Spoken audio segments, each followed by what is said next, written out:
नमस्कार दोस्तों। ये पेपर है किसका?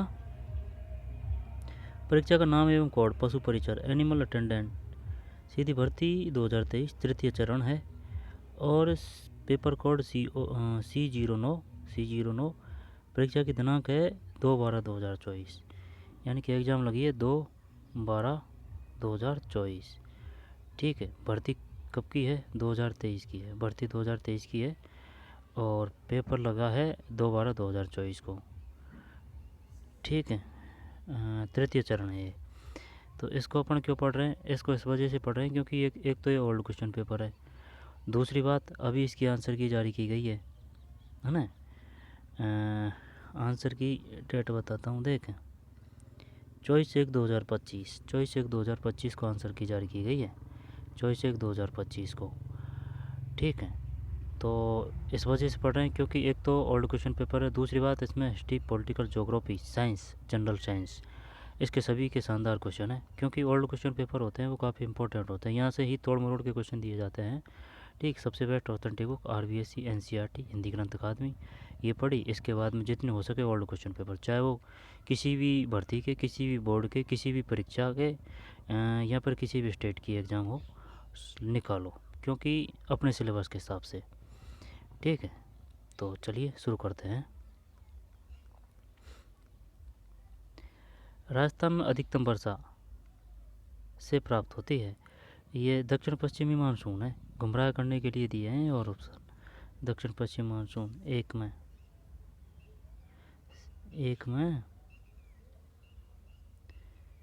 दक्षिण पश्चिम मानसून डी सही है। ठीक। दक्षिण पश्चिम मानसून। फिर राजस्थान के कटीले वनों में कई प्रकार की घास पाई जाती है, उनमें सबसे प्रमुख घास की पहचान कीजिए। कंटीले वन। कंटीले वन का मतलब ये कटीले वन वहीं पाए जाएंगे जहाँ रेगिस्तान है। ठीक है ना, मरुस्थल की बात कर रहा है। कई प्रकार की घास, राजस्थान के कटीले वनों में कई प्रकार की घास पाई जाती है, उनमें सबसे प्रमुख घास की पहचान है। सेवण कर दें? नहीं यार, कैर कैर की झाड़ियाँ होती है, ये बात तो सही है। कैर, फोग, सेवण। अब का ही करें, ये झाड़ बेर, ये वो है झाड़ का, जिसमें बेर आते हैं ना छोटे छोटे, वो है ये झाड़ का पेड़ है ना, झाड़ बेर। अब ये अपन से घास की बात पूछ रहा है, तो ये झाड़ी है झाड़ बेर, ये कैर भी झाड़ी है, फोग भी झाड़ी है, सेवण घास है। ठीक। सेवण, धमन, ये घास है, तो सेवण ही करते हैं इसमें। दो दो सही है।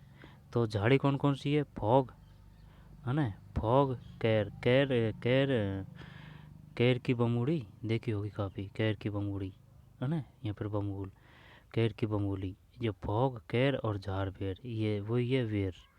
ठीक है ना, झाड़ बेर आते हैं छोटे छोटे, वो है झाड़ बेर, कैर और फाग। फाग आँख, आँख को बोलते हैं शायद है ना, आँख। आँख है जो डोडा आता है उसमें। ठीक है ना, हरा हरा सा रहता है, देखा होगा है ना। आँख। 102 मीटर, वैसे काफ़ी 1 से 2 मीटर नहीं, कोई कोई ये जो होते हैं ये आंकड़ा, हमारे यहाँ आंकड़ा बोलते हैं इस भाग को। अम, कोई कोई बड़ा होता है, कोई कोई छोटा होता है, लेकिन ज़्यादा बड़ा नहीं होता। ये झाड़ी ये फॉग, कैर, झाड़बेर, बताइए निम्न में कौन सी झाड़ी है? यहाँ पर झाड़बेर, कैर और फाग क्या है? फॉग, कैर, झाड़बेर, ये झाड़ी है, सेवण घास है। फिर दो के बाद में तीन। राजस्थान का कौन सा राष्ट्रीय उद्यान विश्व विरासत सूची में शामिल किया गया है? जब राजस्थान कौन सा राष्ट्रीय उद्यान विश्व विरासत सूची में, यार एक मिनट सुनो मेरी बात। राष्ट्रीय उद्यान विश्व विरासत सूची में शामिल किया गया है। केवला देव सही है। तो क्या ये और नहीं होने को, तो ये राष्ट्रीय है। रणथंभौर राष्ट्रीय उद्यान है, सरिस्का अभ्यारण्य है, मुकुंदरा पहाड़ी अभ्यारण्य है, ये राष्ट्रीय है। ठीक है, लेकिन राष्ट्रीय विश्व विरासत सूची की बात है। देखते हैं तीन में सही है, केवला देव राष्ट्रीय उद्यान। राजस्थान का कौन सा राष्ट्रीय उद्यान विश्व विरासत सूची में शामिल किया गया है? केवला देव राष्ट्रीय उद्यान, भरतपुर में है ये। रणथंभौर राष्ट्रीय उद्यान ये सवाई माधोपुर है। और सरिस्का अलवर, मुकुंदरा, ये कंफ्यूज करता है मुकुंदरा, कभी ऑप्शन में 12 दे देता है ना, कभी कोटा दे देता है, कोटा 12, तो मुकुंदरा पहाड़ी अभ्यारण्य कोटा 12 है ना, तो 12 करेंगे अपन इसमें, मुकुंदरा पहाड़ी अभ्यारण्य। सरिस्का अलवर, मुकुंदरा रा से रा है ना, सरिस्का अलवर। रणथंभौर राष्ट्रीय उद्यान अलवर है, ये अलवर नहीं सवाई माधोपुर है। केवलादेव भरतपुर है जो विश्वराज सूची में। 4 में 4 है, ठीक, 4 में 4 है। 64 लीटर के मिश्रण में दूध और पानी में अनुपात 5:3 है। इस मिश्रण में और कितना दूध डाला जाए कि ये अनुपात 9:4 हो जाए, 9:4 हो जाए। कितना दूध डाला जाए? 12 लीटर है भाई। 4 में नहीं, 4 में ए है ना, जब 14 लीटर है। फिर 5 में डी है, 6 में सी है, 7 में सी है, 8 में है ना। सितंबर 2024 के अनुसार राजस्थान राज्य के कानून मंत्री कौन है? कानून मंत्री की बात कर रहा है भाई। जब कानून मंत्री, कानून भजनलाल शर्मा, ये तो मुख्यमंत्री है। अर्जुन राम मेघवाल हैं, भूपेंद्र यादव, कानून मंत्री की बात है। जब जोगाराम पटेल,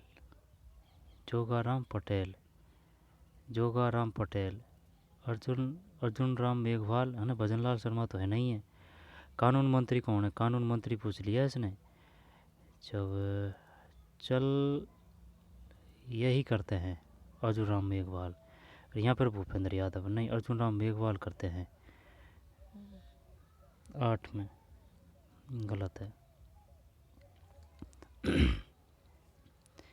जोगाराम पटेल है भाई। सितंबर 2024 के अनुसार राजस्थान राज्य के कानून मंत्री कौन है? कानून मंत्री कौन है? जोगाराम पटेल। देख, एक तो है जोगाराम और एक है जोराराम, अलग अलग है। जोराराम भी है, जोराराम है पशुपालन विभाग के मंत्री, ठीक है ना, पशुपालन विभाग के मंत्री है जोराराम। ये ऐसे याद कर रखा है जैसे कि जोर, भाई पशु है, पशु में जोर यानी कि पावर होती है, तो उससे ही कि भाई जोराराम पशुपालन मंत्री। और लेकिन यहाँ कानून मंत्री की बात कर रहा है तो जोगाराम पटेल है। तो इससे है ना, ये जोरा से ही अपन कन्फ्यूज हो गए, क्योंकि ये किया नहीं, अब ये नहीं किया तो फिर वैसे ये बैठ गया सिस्टम। तो जोरा तो है पशुपालन मंत्री, जोरा, और जोगा कानून मंत्री। आ गया ना क्वेश्चन। वो उसको सोचते हैं ना कि भाई यार ये तो क्या ही आएगा, और वही क्वेश्चन आ जाता है। निम्नलिखित में से कौन वर्तमान लोकसभा सांसद सबसे अधिक बार लोकसभा के लिए निर्वाचित हुआ है? निम्नलिखित में से कौन वर्तमान लोकसभा सांसद सबसे अधिक बार लोकसभा के लिए निर्वाचित हुआ है? जब श्री गजेंद्र सिंह शेखावत, 9 में बी है नहीं, श्री दुष्यंत सिंह है, श्री दुष्यंत सिंह। निम्न में से कौन वर्तमान लोकसभा सांसद सबसे अधिक बार लोकसभा के लिए निर्वाचित हुआ है? श्री दुष्यंत सिंह है भाई। वर्तमान लोकसभा सांसद सबसे अधिक बार लोकसभा के लिए निर्वाचित हुआ है श्री दुष्यंत सिंह। 9 में भी है। फिर 10, सेबी के अध्यक्ष कौन है 30 सितंबर 2024 तक? निम्नलिखित विकल्प में सर्वाधिक उपयुक्त उत्तर चुनें। 30 सितंबर 2024 तक सेबी ये है ना, माधवीपुरी बुच, इनका नाम भी उछला था। 10 सही है, माधवीपुरी बुच, ठीक। सेबी के अध्यक्ष कौन है 30 सितंबर 2024 तक? निम्नलिखित विकल्प में सर्वाधिक उपयुक्त उत्तर चुनें। माधवीपुरी बुच। फिर सरकारी और निजी व्यक्तियों अथवा समुदायों से संबंधित वन और आकर्षक भूमि कहलाती है। सरकारी और निजी व्यक्तियों अथवा समुदायों से संबंधित वन और अकृषि भूमि कहलाती है।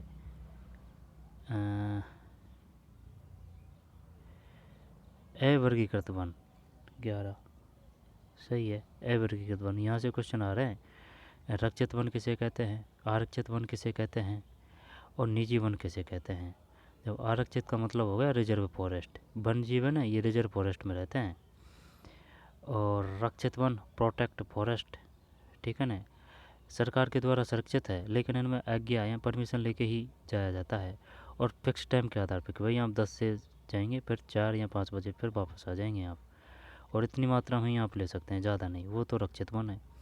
अवर्गीकृत वन ये है सरकार के अंदर में, लेकिन ये फिक्स नहीं कर रखा है, इसमें कोई पाबंदी नहीं है, जाइए आइए, ठीक है ना, वो है, कोई रोक टोक नहीं है अवर्गीकृत वन। फिर सही है ना, कोई दिक्कत।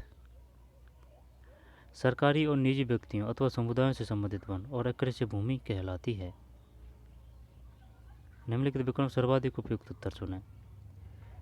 11 में भी अवर्गीकृत वन, सरकारी और निजी व्यक्तियों अथवा समुदायों से संबंधित वन और अकृषि भूमि कहलाती है अवर्गीकृत वन। निजी वन अलग चीज़ है, रक्षित वन है ना, और रक्षित वन को बोलते हैं क्या, प्रोटेक्ट फॉरेस्ट, और आरक्षित वन रिजर्व फॉरेस्ट। सीता माता वन्यजीव अभयारण्य स्थित है चित्तौड़गढ़ है, पारा में, सही है ना, चित्तौड़गढ़ में सीता माता। यार ये एक जगह अपन ने चूर किया था भाई, सीता माता वन्यजीव अभयारण्य स्थित है, चूरू किया था भाई, इसमें गलत है, वो गलत है अपना, चित्तौड़गढ़ है ना। अगर चित्तौड़गढ़ और चूरू अगर ऑप्शन में हो तो फिर भाई ताल छापर है वो, उसमें तो कोई दिक्कत नहीं है, वो चूरू है, लेकिन ये सीता माता वन्यजीव अभयारण्य की बात कर रहा है चित्तौड़गढ़ में। उड़न गलेरिया कहाँ है, उड़न गलेरिया यहीं है सीता माता वन्यजीव अभयारण्य में, चित्तौड़गढ़ में। 13 निम्नलिखित प्राकृतिक संसाधनों में से किसके लिए संरक्षण की आवश्यकता नहीं है। वायु की नहीं है, नहीं, सौर ऊर्जा की नहीं है, जल की ज़रूरत है, मृदा की भी ज़रूरत है, संरक्षण की वायु की भी, क्योंकि वायु प्रदूषित हो जाती है, सौर ऊर्जा की आवश्यकता नहीं है। 13 बढ़िया क्वेश्चन है ना, सौर ऊर्जा, जल की है, मृदा की है, वायु की है। फिर मनुष्य के आहार नाल में होते हैं, जब आहार नाल की बात है ना तो ग्रेसेनी, आमाशय, यकृत, आंत, मलाशय, यकृत, किडनी, आंसर क्या है इसमें, 14 में भी है, सभी है भाई, A B D E, A B D E, A B D E है, सी नहीं है, ए वी डी ई, यकृत, किडनी नहीं है, ग्रसनी है, आमाशय है, आंत है, मलाशय है। यकृत को किडनी बोलते हैं ना, यकृत सी लीवर बोलते हैं यार, यकृत को लीवर।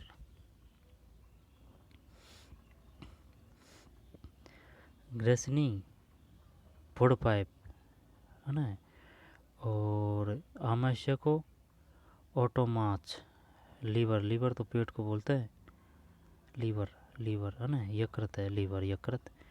आंत का मतलब है स्टेंस है ना, और मलाशय का मतलब रिट्यूम। दोबारा देख, मनुष्य की आहार नाल में होते हैं ग्रेसनी, आमाशय, यकृत नहीं है, आंत और मलाशय। ग्रेसनी हो गया, ग्रेसनी आमाशय, फिर आंत और मलाशय, ग्रेसनी आमाशय, आंत और मलाशय, यकृत नहीं है। फिर सूची फर्स्ट, सूची सेकंड। श्वेत रक्त कोशिकाएं थक्का का निर्माण का काम करती है।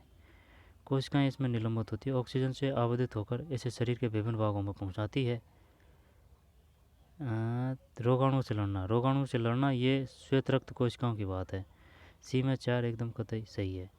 अब सी में अगर 4 है, सी में 4 तो दोन में यार, सी में 4 है ना। तो चल ये श्वेत रक्त कोशिका है ना, ये तो हो गई रोगाणु से लड़ना।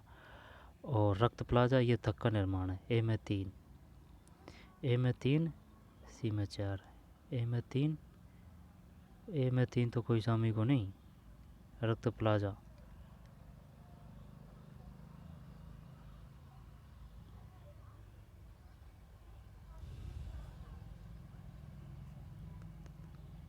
पंद्रह ये है 1 2 4 3, 1 2 4 3,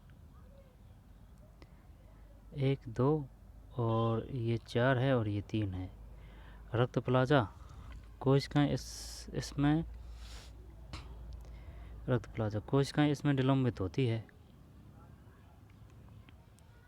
कोशिकाएं इसमें निलंबित होती है। हीमोग्लोबिन रोगाणुओं से लड़ना।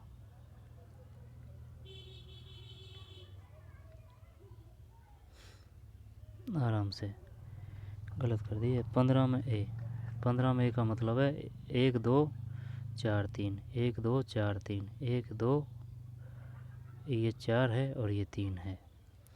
रक्त प्लाजा कोशिकाएं इसमें निलंबित होती है। और हीमोग्लोबिन ऑक्सीजन से आबद्धित होकर इसे शरीर के विभिन्न भागों में पहुंचाती है। श्वेत रक्त कोशिकाएं रोगाणुओं से लड़ना। प्लेट्स थक का निर्माण, प्लेट्स का काम करती है। जब अगर डेंगू होता है ना तब प्लेट्स ही कम होती है। प्लेट्स जब डेंगू होता है जब प्लेट्स ही कम होती है भाई, थक का निर्माण का काम करती है प्लेट्स। और ये प्लेट्स है ये एक खून का ही तो वो है नहीं है। रक्त प्लाजा, रक्त प्लाजा का मतलब है कोशिकाएं इसमें निलंबित होती है। हीमोग्लोबिन ऑक्सीजन से आबद्धित होकर इसे शरीर के विभिन्न भागों में पहुंचाती है। श्वेत रक्त कोशिकाएं रोगाणुओं से लड़ना। प्लेट्स थक का निर्माण। आराम की स्थिति में एक वयस्क मनुष्य 1 मिनट में औसत कितनी बार सांस लेता और छोड़ता है। आराम की स्थिति की बात है ना, तो आराम में कम से कम 19 से 22 तो ले ही लेगा।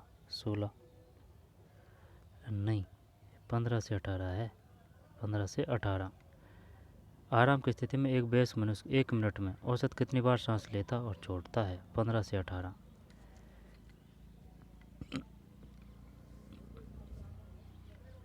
15 से 18 है। आराम की स्थिति में एक वयस्क मनुष्य 1 मिनट में औसत कितनी बार सांस लेता और छोड़ता है। 15 से 18। फिर 17। तीव्र अनियंत्रित कोशिकाएं विभाजन अथवा अर्बुद ट्यूमर निर्माण जिसमें बाद में अशनीय दर्द होता है, यह निम्नलिखित में किस रोग के कारण और लक्षण है। जब 17 सी है कैंसर, ठीक, कैंसर। तीव्र अनियंत्रित कोशिका विभाजन अथवा अर्बुद ट्यूमर निर्माण जिसमें बाद में अशनीय दर्द होता है, यह निम्नलिखित में किस रोग के कारण और लक्षण है। कैंसर। फिर निम्नलिखित में से कौन सा लक्षण खनिज मिश्रण में मिलाने से गायों में ग्वाइटर घेंगा रोग से बचाव होता है। निम्नलिखित में से कौन सा लवण खनिज मिश्रण में मिलाने से गायों में ग्वाइटर, यानी कि पहला तो ये बता गायों की बात कर रहा है ना। निम्नलिखित में से कौन सा लवण खनिज मिश्रण में मिलाने से गायों में ग्वाइटर यानी कि घेंगा रोग से बचाव होता है। निम्नलिखित विकल्प में सर्वाधिक उपयुक्त उत्तर चुनें। 18 में सी है पोटेशियम आयोडाइड, पोटेशियम आयोडाइड है। निम्न में से कौन सा लवण खनिज मिश्रण में मिलाने से गायों में ग्वाइटर यानी कि घेंगा रोग से बचाव होता है। निम्नलिखित विकल्प में सर्वाधिक उपयुक्त उत्तर चुनें। Potassium iodide. फिर भारतीय मूल की सर्वाधिक दूध देने वाली गाय की नस्ल है। निम्नलिखित विकल्प में सर्वाधिक उपयुक्त उत्तर चुनें। भारतीय मूल की बात कर रहा है एक तो ये, और सर्वाधिक दूध देने वाली गाय की नस्ल है। जब सर्वाधिक दूध यार थार पारकर कर दें, नहीं साहिवाल करते हैं या सिंधी, साहिवाल करते हैं। 19 में सिंधी है भाई, सिंधी। भारतीय मूल की सर्वाधिक दूध देने वाली गाय की नस्ल है निम्नलिखित विकल्पों से, सिंधी है, ठीक है ना। और होने को ये चारों क्या है, गाय की नस्ल है। साहिवाल, सिंधी, हरियाणा, थार पारकर। थार पारकर जैसलमेर में है, हरियाणा साइड होगी है ना। सिंधी और साहिवाल, साहिवाल हो गया है ना, साहिवाल, सिंधी, हरियाणा, थार पारकर। भारतीय मूल की सर्वाधिक दूध देने वाली गाय की नस्ल है, जब साहिवाल है ना, साहिवाल, सिंधी, हरियाणा, थार पारकर। भारतीय मूल की सर्वाधिक दूध देने वाली गाय की नस्ल है, सर्वाधिक उपयुक्त उत्तर चुने। थार पारकर, थार पारकर नहीं है, ये सिंधी है, सबसे ज़्यादा दूध देगी सिंधी। बताइए निम्न में से कौन सी, जैसे कि अगर ऑप्शन आ गया साहिवाल और हरियाणा, ये किसकी नस्ल है। ये पढ़ा नहीं है अपन ने कभी कि भाई ये हरियाणा भी गाय की नस्ल है। होने को तो पता है कि भाई थार पारकर का पता है ना, सिंधी का भी पता है, साहिवाल का भी पता है, एक मेवाती भी है, मेवाती। जब साहिवाल, सिंधी, हरियाणा, थार पारकर। साहिवाल है ना, साहिवाल, साहिवाल। बताइए इनमें से कौन गाय की नस्ल है, साहिवाल, सिंधी, हरियाणा, थार पारकर। भारतीय मूल की सर्वाधिक दूध देने वाली गाय की नस्ल है निम्नलिखित विकल्प सर्वाधिक उपयुक्त उत्तर चुनें। साहिवाल, सिंधी है ना, जब सिंधी है ऑप्शन में तो जब बताइए निम्न में कौन सी गाय की नस्ल है, साहिवाल, सिंधी, हरियाणा, थार पारकर। थार पारकर जैसलमेर में है। बछड़े को जन्म देने के एक सप्ताह पहले गाय को विटामिन डी की बड़ी मात्रा में खुराक देने से गाय का निम्नलिखित रोग से बचाव होता है। जब ये वो होगा ना, कौन सा, फुट एंड माउथ डिसीज, खुरपका मुँह पका। 20 में गलत है, मिल्क फीवर है। बछड़े को जन्म देने के एक सप्ताह पहले गाय को विटामिन डी की बड़ी मात्रा में खुराक देने से गाय का निम्नलिखित रोग से बचाव होता है। बछड़े को जन्म देने के एक सप्ताह पहले है ना, गाय को विटामिन डी की बड़ी मात्रा में खुराक देने से गाय का निम्नलिखित रोग से बचाव होता है। मिल्क फीवर, बुखार है शायद। फिर 21, मवेशियों के पोषण के संदर्भ में NFE का पूरा नाम है निम्नलिखित विकल्प में सर्वाधिक उपयुक्त उत्तर चुनें। NFE 21 में डी है, नाइट्रोजन फ्री एक्सट्रैक्ट, पता नहीं है भाई। मवेशियों के पोषण के संदर्भ में NFE का पूरा नाम है निम्नलिखित विकल्प में सर्वाधिक उपयुक्त उत्तर चुनें। जब NFE का मतलब है nitrogen free extract, nitrogen free extract, nitrogen free extract, NFE nitrogen free extract, ठीक है ना, nitrogen free NFE nitrogen free extract. D के बाद में गाय की गर्भकाल की अवधि है, गाय की गर्भकाल की अवधि है जब शायद 22 में बी है 280, जब 180 मतलब 6 महीना है ना, 180 मतलब 6 महीना। फिर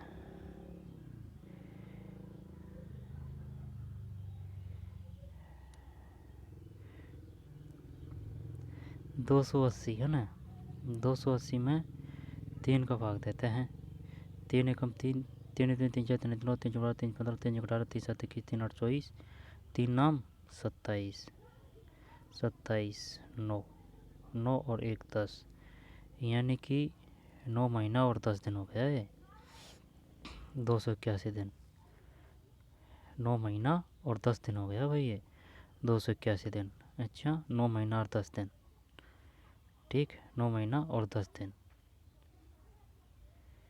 3 3 3 4 3 9 3 12 3 15 3 18 3 7 21 3 8 24 3 नाम 27, 9 एक कहाँ से लिए 0, जब ये 10 तो ये 9 महीना और 10 दिन हो गया भाई, ठीक, 9 महीना और 10 दिन, 281। गाय की गर्भकाल की अवधि है 281 दिन। और भैंस की भी इतनी ही है लगभग में। प्रतिजैविक एंटीबायोटिक्स के उत्पाद है, निम्नलिखित विकल्पों में सर्वाधिक उपयुक्त उत्तर चुनें। 23 में ए है कवक और जीवाणु। कवक और जीवाणु। प्रतिजैविक एंटीबायोटिक्स कवक और जीवाणु के उत्पाद है, निम्नलिखित विकल्प में सर्वाधिक उपयुक्त उत्तर चुनें। कवक और जीवाणु। समझ में को आ रही बात? प्रतिजैविक यानी कि एंटीबायोटिक्स के उत्पाद हैं कवक और जीवाणु। फिर राजस्थान की झील नगर शहर तथा अवस्थित है। जब ताल चापर चूरू है ना, आना सागर अजमेर से है अजमेर, और ये दोनों का पता नहीं है भाई। सरदार समंद और टोरडी सागर। आना सागर का तो पता है, आना सागर अजमेर में है। ताल चापर है चूरू है। अब सरदार समंद ये टोंक कर दिया, तो टोरडी सागर पाली करते हैं ना। देखते हैं क्या है इसमें। डी में 4, तो क्या ए है चॉइस में? गलत है, चॉइस में भी है। 3 1 4 2, 3 1 4 2, 3 1 4 और ये 2। जब आना सागर अजमेर सही है, तालचा पर चूरू सही है, सरदार समंद ये पाली है भाई, और टोरडी सागर है ना। टे से यहाँ पर ये टो से टोरडी, टो से टोक कर सकते हैं याद है ना। टोरडी सागर, बताइए टोरडी सागर क्या है? तब सागर समझ के सागर मत कर देना भाई, झील है ये और टोक में है। ये पढ़ा नहीं यार अपन ने, कोई क्वेश्चन में भी नहीं आया ये भाई। ये तो पता है आना सागर अजमेर में है, ताल चापर चूरू में है, इनमें तो कोई दिक्कत नहीं है। सरदार समंद ये पाली है। सरदार कहाँ है? पाली में। सरदार समंद ये पाली में है, सरदार कहाँ है? पाली में। और टोरडी सागर टो से टोंक है ना, टो से टोंक याद कर सकते हैं, टो से टोंक याद कर सकते हैं, टो से टोंक, टो से टोंक, टो से टोंक। टोरडी सागर क्या है? झील है, सागर है, यहाँ पर तालाब है, झील है भाई। टोरडी सागर टोंक में, सरदार समंद पाली, सरदार समंद पाली। गोगा जी के अलावा कौन से लोक देवताओं को सांपों के देवता के रूप में पूजा जाता है?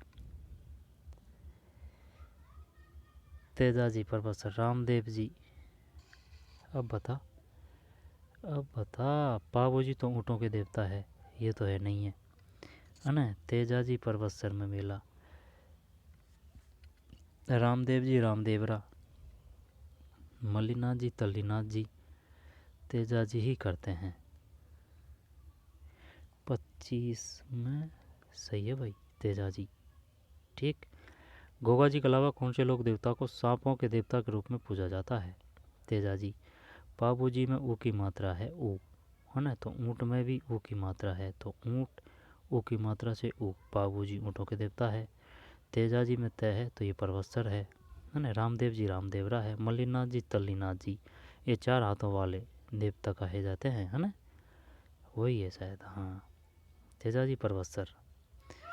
जब सांपों के देवता के रूप में पूजा जाता है तेजाजी। 26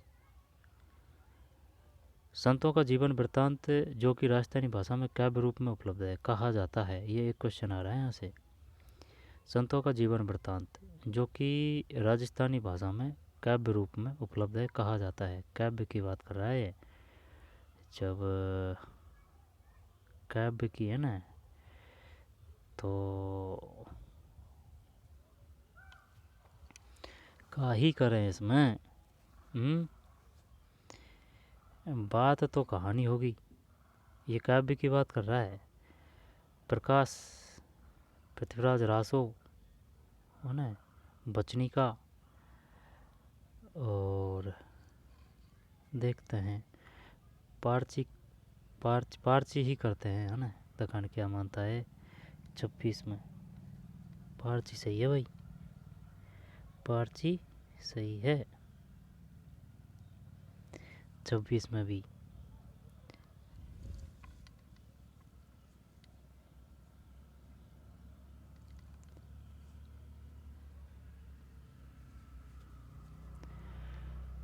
संतों संतों का जीवन वृत्तांत जो कि राजस्थानी भाषा में काव्य रूप में है ना, राजस्थानी भाषा में काव्य रूप में उपलब्ध है, कहाँ जाता है, यानी कि उसे क्या कहते हैं? पारची, पर्ची से याद कर सकते हैं। मराठा कैसे कहते हैं? प्रकाश और बात, ठीक है ना। मेहनत नोट से ख्यात, ये पता होना चाहिए कि भाई ख्यात किसे कहते हैं, है ना। रासो किसे कहते हैं, बचनी का किसे कहते हैं, ठीक है ना। चेतावनी रात चुंगट्या, चुंगट्या चुंगट्या तो आ रहा है समझ में, है ना। बात, प्रकाश, पारची, मरिचा, ये सब के बारे में पता होना चाहिए किसको क्या कहते हैं। जो हमारा राजस्थान की बुक है ना 10, उसमें अच्छी तरह से बता रखा है, ठीक। संतों का जीवन वृत्तांत जो कि राजस्थानी भाषा में काव्य रूप में उपलब्ध है, कहा जाता है पारची काव्य में। 2011 की जनगणना के अनुसार राजस्थान राज्य का जनसंख्या घनत्व प्रति वर्ग किमी था। जब घनत्व है ना ये, जब घनत्व ये है कौन सा घनत्व, 201 सही है। 27 में सही है भाई, 201 ही है। 2011 की जनगणना के अनुसार राजस्थान राज्य का जनसंख्या घनत्व 201 प्रति वर्ग किलोमीटर था। 201 201 201, ठीक, 201 है। फिर 2011 की जनगणना के अनुसार निम्नलिखित किस राज्य की जनसंख्या राजस्थान से कम थी? ये पता नहीं है। जब राजस्थान से कम थी तो ये बड़ी बात होगी ना, तो बिहार की तो है नहीं, महाराष्ट्र की भी है नहीं, पश्चिम बंगाल, ओडिशा ही कर देते हैं। पश्चिम बंगाल, उड़ीसा करते हैं ना। 28 सही है भाई, उड़ीसा। 2011 की जनगणना के अनुसार निम्नलिखित किस राज्य की जनसंख्या राजस्थान से कम थी? उड़ीसा की। बिहार की ज़्यादा है, महाराष्ट्र की, पश्चिम बंगाल की। फिर 28 के बाद में 29।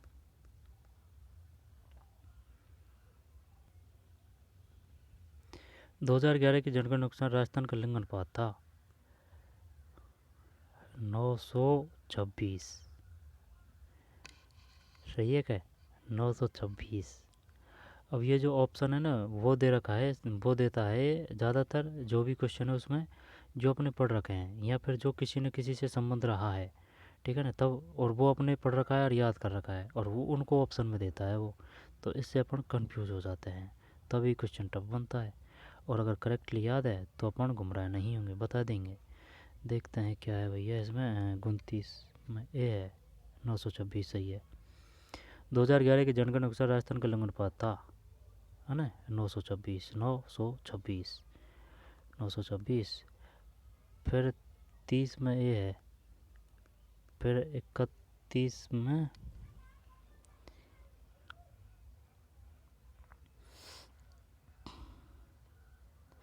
इकतीस में, 31 में भी है ना, 31 में भी। फिर 32 में डी 408, 32 के बाद में 33। दुग्ध का मूल्य इसमें उपस्थित की मात्रा के आधार पर तय किया जाता है। दूध का मूल्य इसमें उपस्थित है, बसा है, सही है।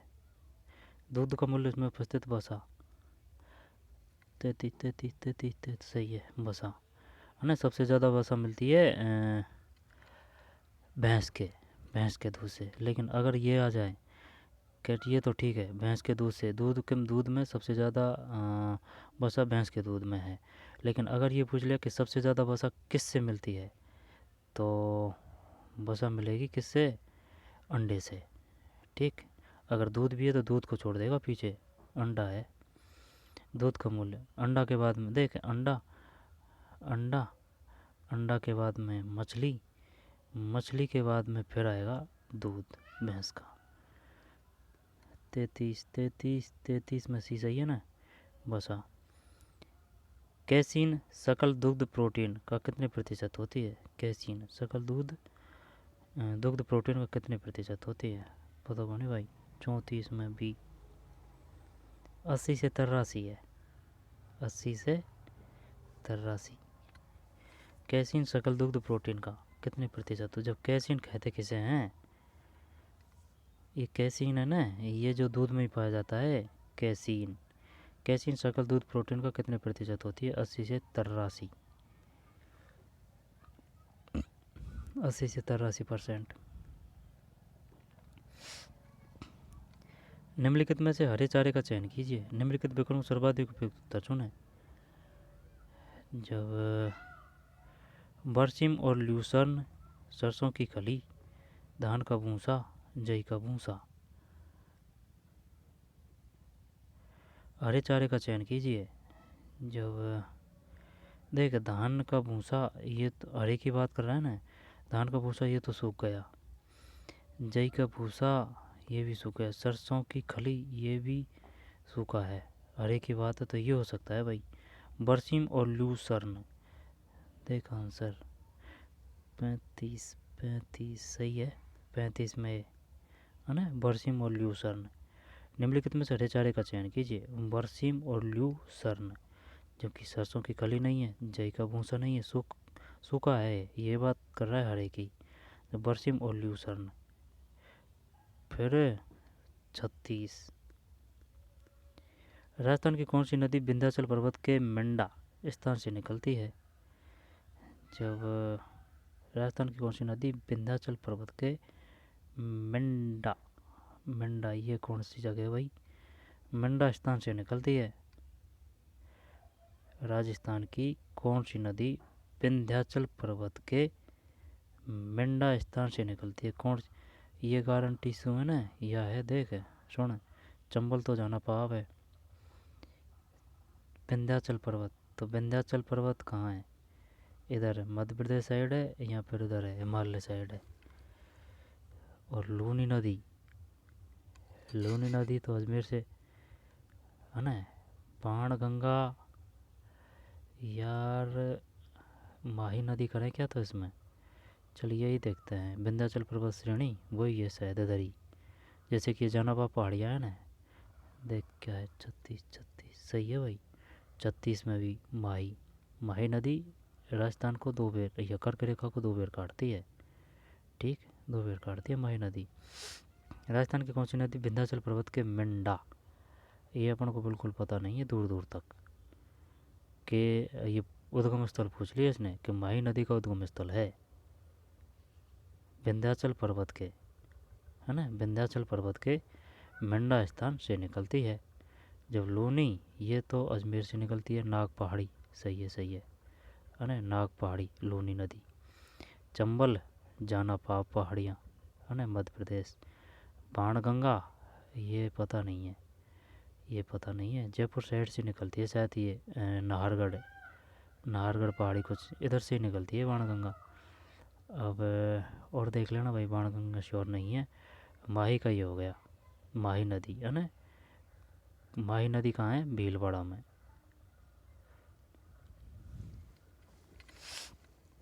माही नदी। जब सुन मेरी बात है, मेजा बांध कहाँ है? मेजा बांध कोठारी नदी पे है ना। मेजा बांध कोठारी नदी पर है। कोठारी, मेजा कोठारी नदी पर है। कोठारी नदी कहाँ है? भीलवाड़ा में। माही अलग है। तो माही नदी विंध्याचल पर्वत के मेंढा स्थान से निकलती है। जब ये मध्य प्रदेश से ही निकलती है तो इसका मतलब भाई यूँ निकलती है और यूँ कच्छ किरण में फिर चल जाती है। तो ये कर्क रेखा है तो ये नीचे से आएगी, तो ये वही है मध्य प्रदेश, ये नीचे से मध्य प्रदेश से ये चंबल नदी भी आ रही है।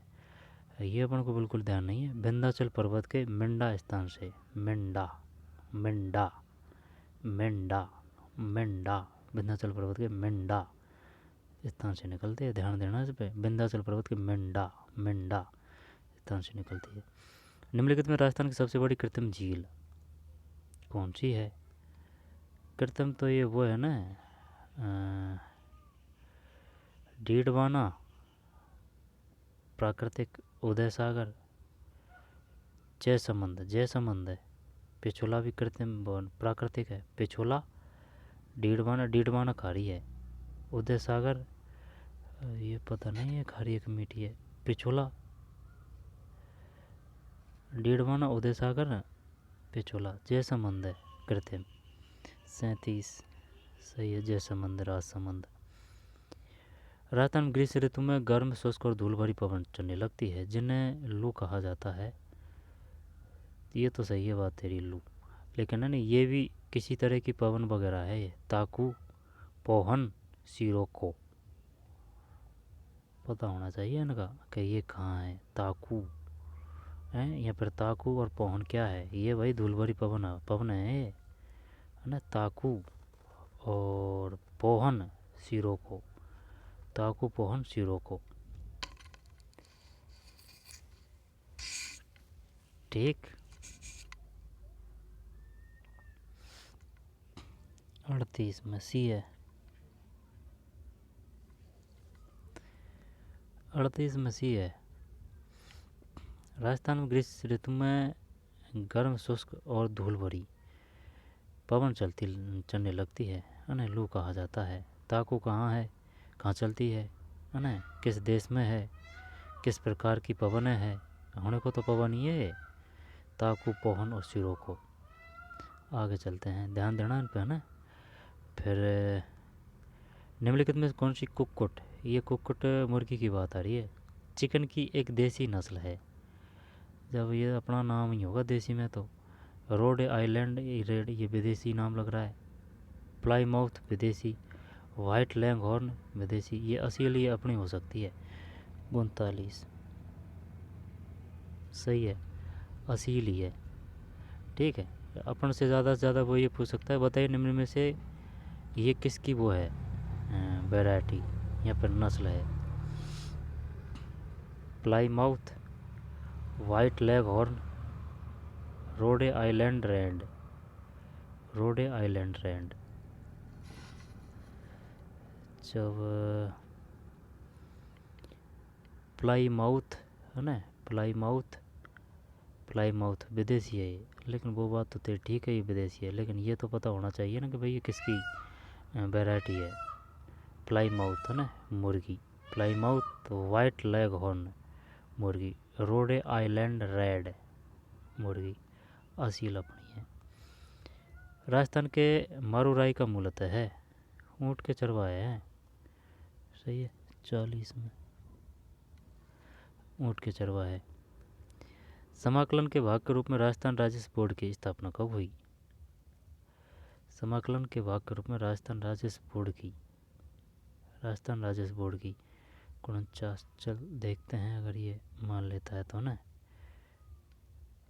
41 सही है भाई, है ना। नवंबर 1949।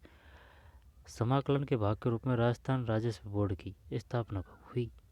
नवंबर 1949।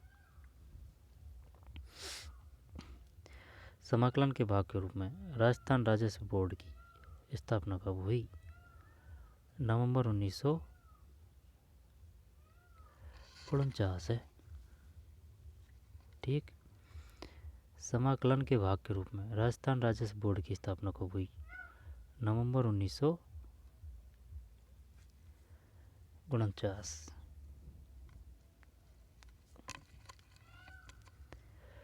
बात तो तेरी सही है, लेकिन ये जो समाकलन है इसकी इंग्लिश टर्म्स क्या है समाकलन की?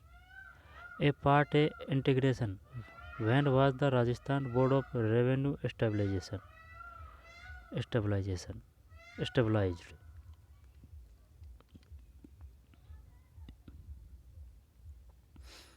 समाकलन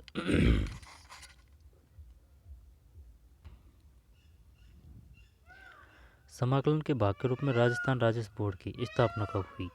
नवंबर 1949 है, ठीक। अब ये और टफ होता ना तो ये इस प्रकार से टफ होता, जैसे कि 49 दे देता और नवंबर दिसंबर जनवरी फरवरी, है ना। नवंबर 1949। समाकलन के भाग के रूप में राजस्थान राजस्व बोर्ड की स्थापना कब हुई? नवंबर 1949। 41 के बाद में 42। मोहन वीणा संगीत वाद्य का आविष्कार किसने किया? निम्नलिखित विकल्पों में सर्वाधिक। मोहन वीणा, यह है पंडित विश्व मोहन भट्ट है। 42 सही है, पंडित विश्व मोहन भट्ट। ठीक है ना। मोहन वीणा संगीत वाद्य का आविष्कार पंडित विश्व मोहन भट्ट। बीसलपुर बहुउद्देशीय परियोजना किस नदी पर बनाई गई है? ये तो वो है, बनास है। देख, बीसल में बह, बनास में बह, और बनास में बह है तो चंबल में भी बह है। बनास सहायक नदी किसकी? चंबल की। बीसलपुर बनास नदी पर। कौन सा होया? 43 डी है। ठीक। फिर 44, कौन सी बहुउद्देशीय परियोजना राजस्थान में बोरखेड़ा स्थान पर स्थित है? ये बोरखेड़ा वही है, उदयपुर वाड़ा। ठीक है ना, जो अब इसका नाम बदल के रख दिया है। जैसे कि ये पीकेसी परियोजना थी ना, पीकेसी मतलब पार्वती काली सिंध चंबल, इसका नाम बदल के अब कर दिया राम सेतु जल योजना। ऐसे है कुछ, राम सेतु परियोजना। ठीक है ना। 22 जनवरी को किया था, क्योंकि उस समय भगवान राम की वो स्थापना दिवस कुछ ऐसे मनाया था ना अपन ने। ठीक है ना, तो वो है ये। तो उसके हिसाब से ये इसका राम सेतु कर दिया। अब राम सेतु कर दिया तो ये बोरखेड़ा पे ये बांध बनाया गया है यहाँ पे। जब माई बजाज सागर होगा शायद गारंटी से। 44 में सही है ए, माई बजाज सागर। कौन सी बहुउद्देशीय परियोजना राजस्थान में बोरखेड़ा उदयपुर में है? ये ध्यान देना इस बात पे। बोरखेड़ा उदयपुर में है तो माई बजाज सागर पर स्थित है ना, माई बजाज सागर। 2011 की जनगणना के अनुसार 2001 से 11 के दशक के दौरान राजस्थान के निम्नलिखित में किस जिले की जनसंख्या वृद्धि दर न्यूनतम थी? ये तो बात किसकी कर रहा है? जनसंख्या वृद्धि की कर रहा है। जब ये गंगानगर है, सबसे कम गंगानगर है, सबसे ज़्यादा बाड़मेर है। बाड़मेर में हुई थी भाई साहब 27 पॉइंट कुछ ऐसे हुई थी, 27.28 कुछ ऐसे है ना बाड़मेर में। अब सबसे कम हुई है गंगानगर में। इसको अपन ऐसे याद कर रखा है कि भाई सबसे ज़्यादा वृद्धि हुई है बाड़मेर में। क्यों हुई है? कि भाई इधर गर्मी पड़ती है ज़्यादा और गंगानगर में ठंडक है, तो इस वजह से कम हुई है, ऐसे याद कर सकते हैं। जब 45 में सी है। ठीक, गंगानगर। 46, उदयशाही, खंजरशाही, शिवशाही और विजयशाही इत्यादि राजस्थान के किस परिधान से संबंधित है? जब उदयशाही, खंजरशाही, शिवशाही, विजयशाही। जो सुन मेरी बात, खंजरशाही ये होने को तो पगड़ी करेंगे, इनमें कोई दिक्कत नहीं है, लेकिन और कुछ और तो नहीं है। उदयशाही, खंजरशाही, शिवशाही और विजयशाही जब यही करते हैं। पगड़ी नहीं है, पगड़ी अलग होती है ना। और जो सिर पे बांधते हैं ना, वो क्या है?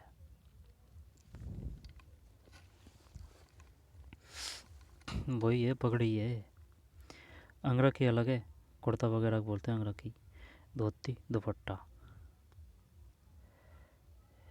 जब 46 में ये है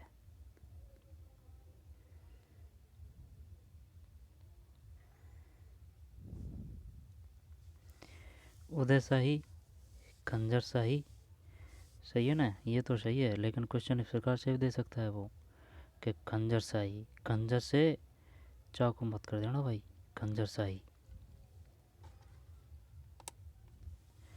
ठीक, उदयशाही, खंजरशाही, शिवशाही एवं विजयशाही इत्यादि राजस्थान के किस परिधान से संबंधित है?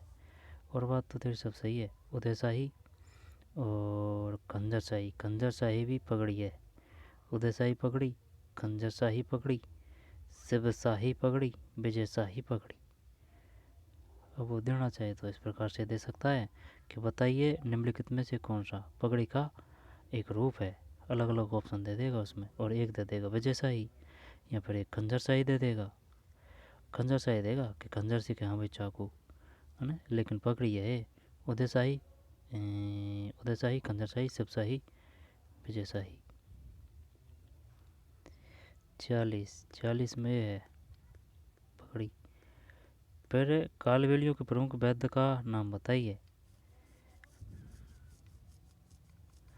कालबेलिया रावण हत्था ही है। हाँ रावण हत्था ही है। 47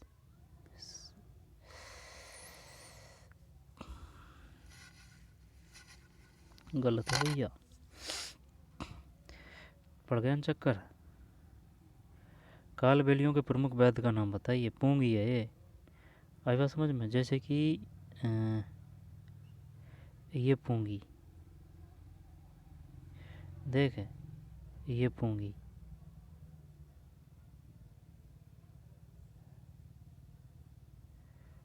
है ना भाई, ये पूंगी ऐसे है कुछ, ठीक।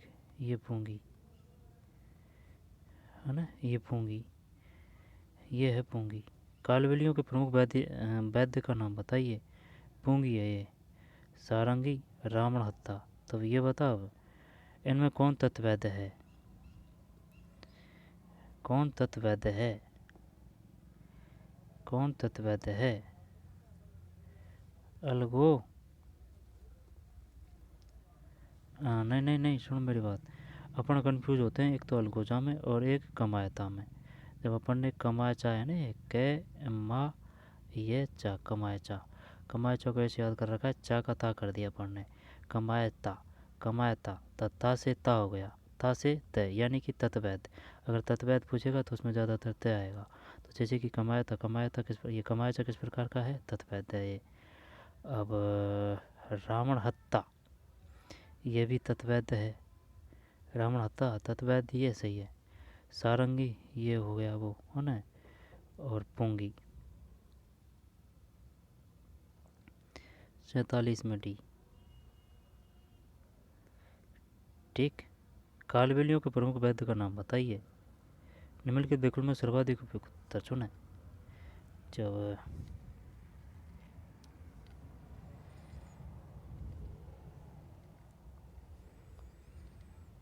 गलत गया भाई ये क्वेश्चन। अब ये इस प्रकार के क्वेश्चन गलत नहीं होने चाहिए। जब अलगोजा किस प्रकार का वैद्य यंत्र है? तत्वैद्य है, घन वैद्य है, या फिर किस प्रकार का? अलगोजा, ये तो घन है। अलगोजा घन है। अलगोजा घन है, रावण हत्था तत् है। अलगोजा घन, रावण हत्था तत्, सारंगी, पूंगी। फिर निम्नलिखित में कौन से कथन चाहिए?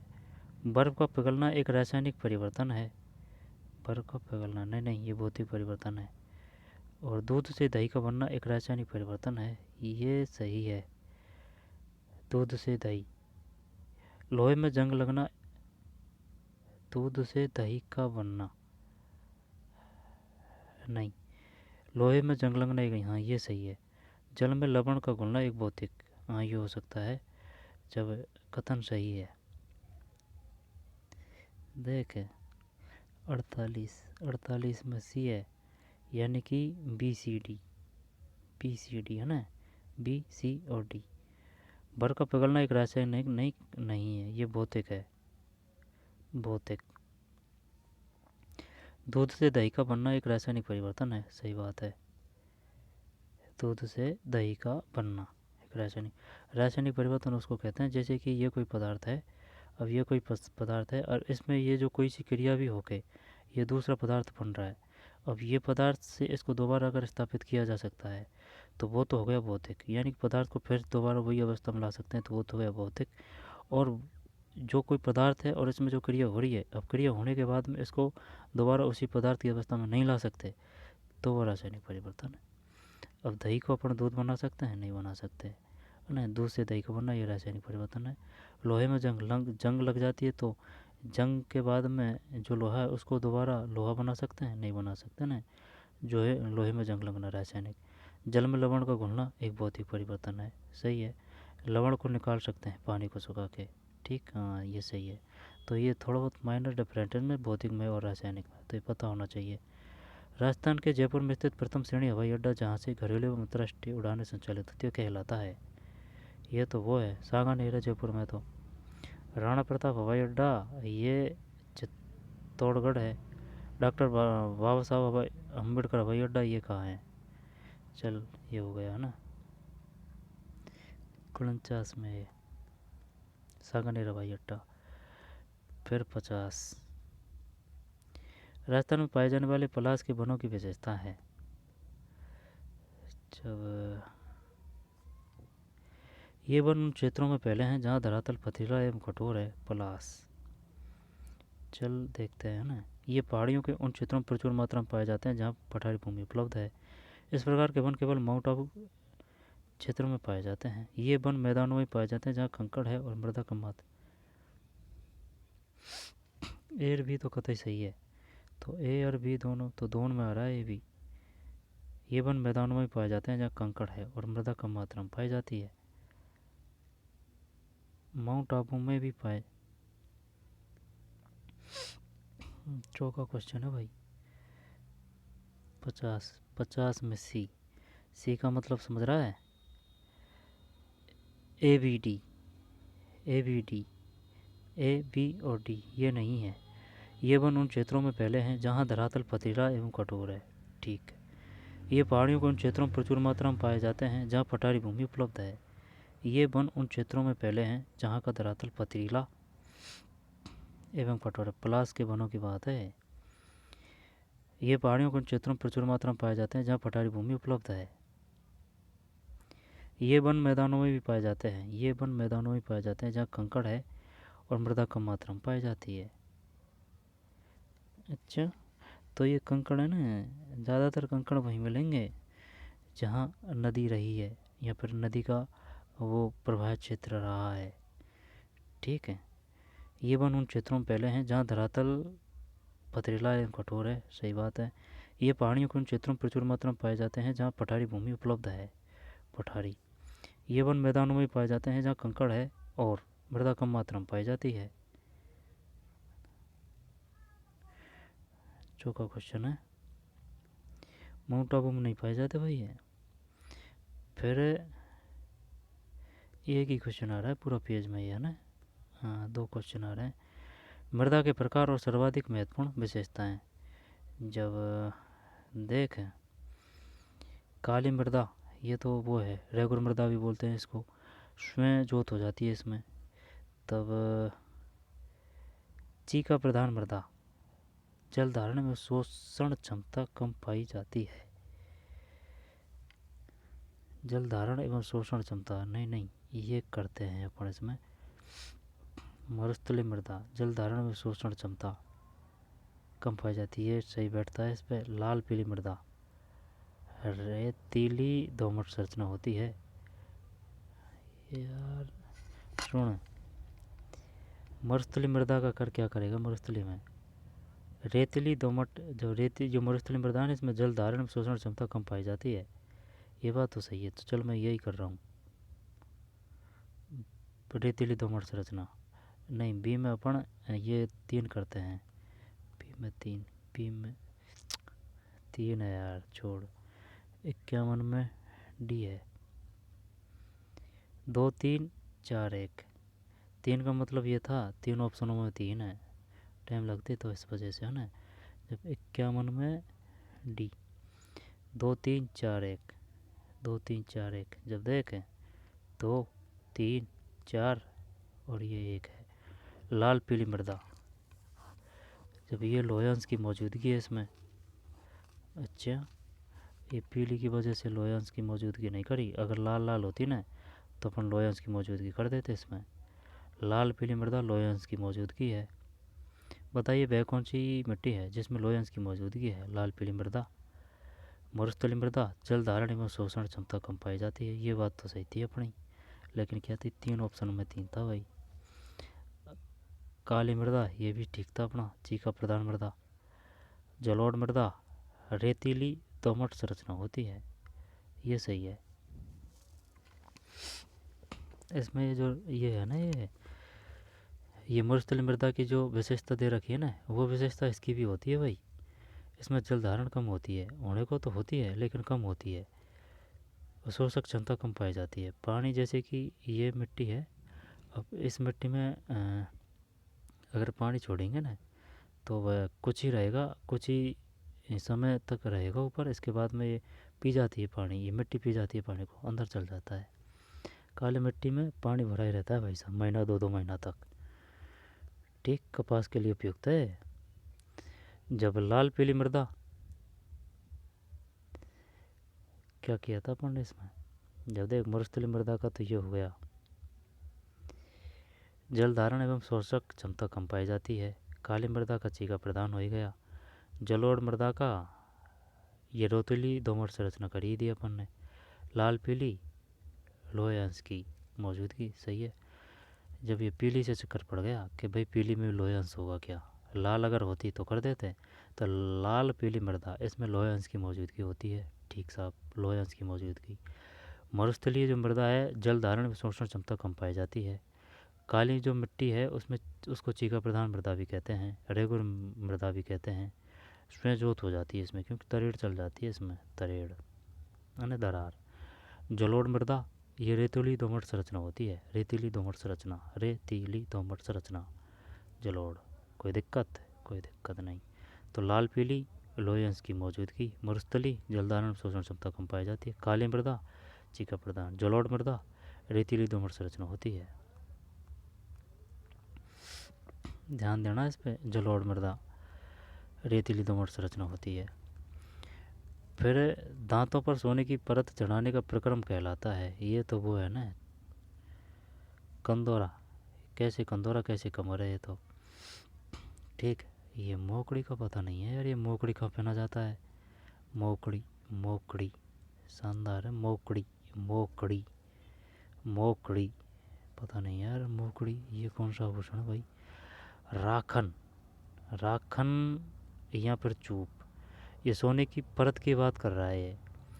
अब जैसे कि ये दो दांत है, अब दांतों में जो लगाते हैं ना, एक दो बीच में साइड में वो लगाते हैं ना, वो चूप लगाते हैं, लेकिन ये परत चढ़ाने की बात कर रहा है, तो चूप ही करते हैं अपन इसमें, देखते हैं मान लेता है तो ये गलत है भैया, राखन है। आई समझ में, जोरदार क्वेश्चन है। जैसे कि ये अपने दांत है ना, ये दांत है, अब ये दांत है ना, तो दांतों के बीच में जो देते हैं है ना, दांतों के बीच में जो देते हैं सोने या चांदी का, वो तो चूप है।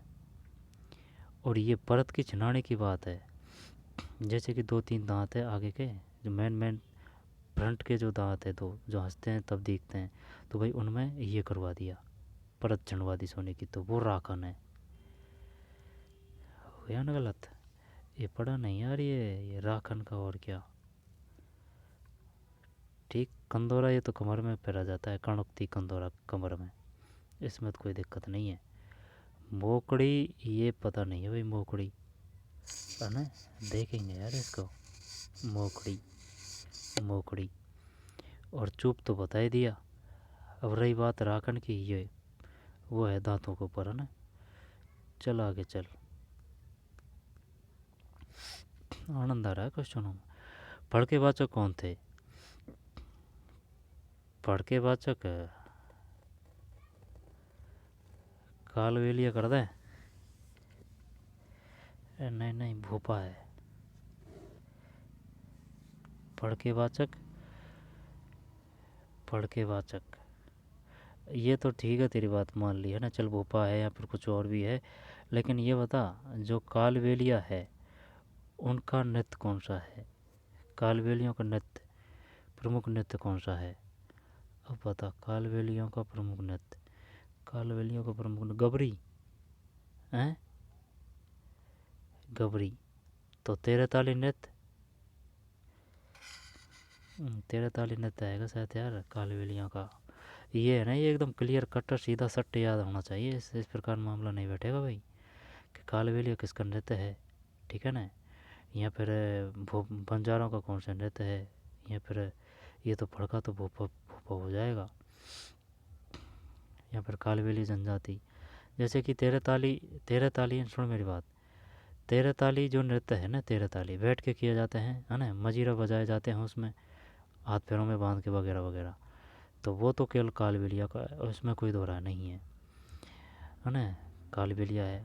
लेकिन गबरी किसका है? गबरी भीलों का है, हैं, गबरी भीलों का। और देख लेना, ये तो सही है, तेरह ताली नृत्य, तेरह ताली नृत्य कालबेलिया जनजाति का प्रमुख नृत्य है। और गबरी, गबरी, गबरी, गबरी देख लेना है। 53 में ये है भोपा, सही है ये तो, फड़के वाचक भोपा। कालबेलियों का जो नृत्य है वो है तेरह ताली, रामदेव रामदेव जी को समर्पित है। ऊंचे पहाड़ों पर स्थित किलों को कहा जाता है, धान भी है। पारिक तो ये खाई को बोलते हैं। सैन्य, सैन्य होते हैं सेना। गिरी दुर्ग आ जाएगा ना ऊंचे पहाड़ों को। धानव दुर्ग का मतलब क्या, रेत समझे हैं? चक्कर पड़ रहा है, चल गिरी से गिरी कर ही देते हैं ये, है ना। चौवन, चौवन, चौवन सही है ना। गिरी, ज़्यादा दिमाग भी नहीं लगाना चाहिए कभी कभी। तो ये है ना ऊंचे पहाड़ों पर, ऊंचे पहाड़ों, पहाड़, गिरी, गिरी यानी पर्वत। सैन्य दुर्ग, दुर्गी है ना, सैन्य नाम से यार है। पार की खाई है, जैसे कि भरतपुर दुर्ग। अब ये धानव दुर्ग, ये शायद उसको बोलते हैं जो रेत है ना उसको, धनबान। धानव दुर्ग है, धानव, धानव, है ना, धानव दुर्ग, धानव दुर्ग। ऊंचे पहाड़ों पर स्थित किलों को कहा जाता है गिरी दुर्ग, सैन्य दुर्ग, पार्क दुर्ग। जब गिरी दुर्ग है, धान्य दुर्ग, ये रेत, रेत में, रेगिस्तान में होते हैं ना, उनको बोलते हैं शायद धानव दुर्ग। 55, उत्तरी मेवाड़ के भीलों का प्रसिद्ध गीत है। मार दिया इसने तो। उत्तरी मेवाड़ के भीलों का प्रसिद्ध गीत है यार, उत्तरी मेवाड़ की बात कर रहा है। मूमल तो जैसलमेर है, तो मूवड़ जैसलमेर है ना, तो ये तो आएगा नहीं। उत्तरी मेवाड़ की बात है ना, जब हम कुरंजा, कुरंजा, हम सीडो, मांड। 55 सी है भाई, हम सीडो है। उत्तरी मेवाड़ के भीलों का प्रसिद्ध गीत है हम सीडो, ठीक। कुरंजा और मूमल जैसलमेर है ना, जैसलमेर का अजमेर, ऐसे ही है कुछ मूमल। इसके बाद में रुक रुक थम जा, ये जो है ना मांड, मांड, मांड ये जैसलमेर का है, इसमें कोई शक नहीं है, मांड जैसलमेर। और हमसीडो ये उत्तरी मेवाड़ कर दिया। कुरंजा ये कहाँ का है कुरंजा, और मूमल शायद अजमेर है मूमल। देख 55, 55 में सी है।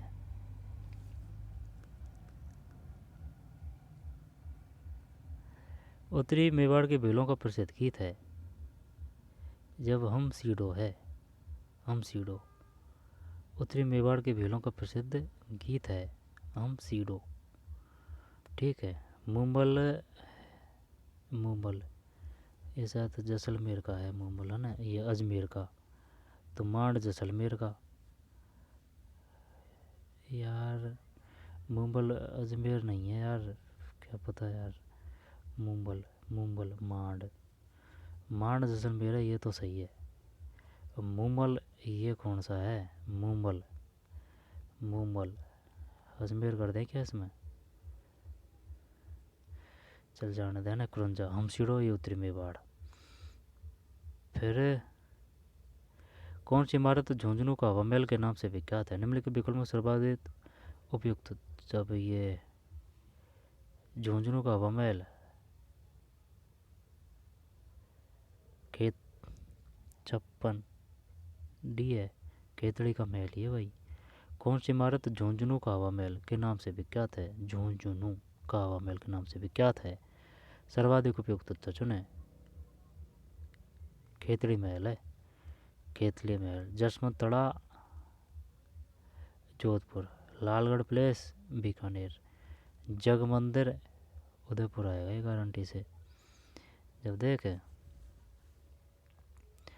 जसवंत तड़ा जोधपुर है, लालगढ़ प्लेस बीकानेर है, खेतड़ी महल ये झुंझुनू का हवा महल कर ही दिया, जगमंदिर पैलेस ये बता जगमंदिर, शायद ये राजसमंद उदयपुर वगैरह ही होगा ये जगमंदिर पैलेस है ना। 56 में डी खेतड़ी महल, ये बढ़िया क्वेश्चन है यार।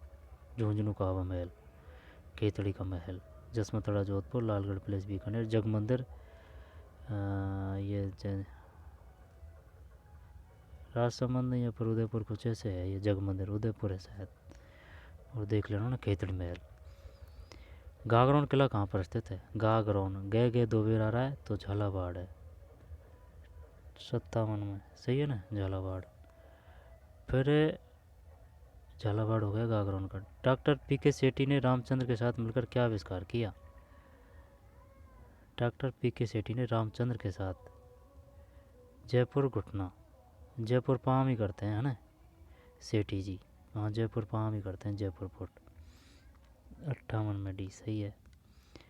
डॉक्टर पीके सेठी ने रामचंद्र के साथ मिलकर क्या आविष्कार किया? जयपुर पाम। इसके बाद में तराई का पहला युद्ध कब लड़ा गया? 1191 में, 61 में, सही है 1191 में डी। कोटा राज्य प्रजामंडल की स्थापना किस वर्ष में हुई? ये 42 हैं, नहीं 45 है भाई। कोटा राज्य प्रजामंडल की स्थापना किस वर्ष की गई? 1945 है, 60 में डी 1945। कोटा राज्य प्रजामंडल की स्थापना किस वर्ष की गई? 1945। अब है ना बाकी को और दूसरे वीडियो पढ़ेंगे, ठीक। तो मिलते हैं नए वीडियो में, धन्यवाद।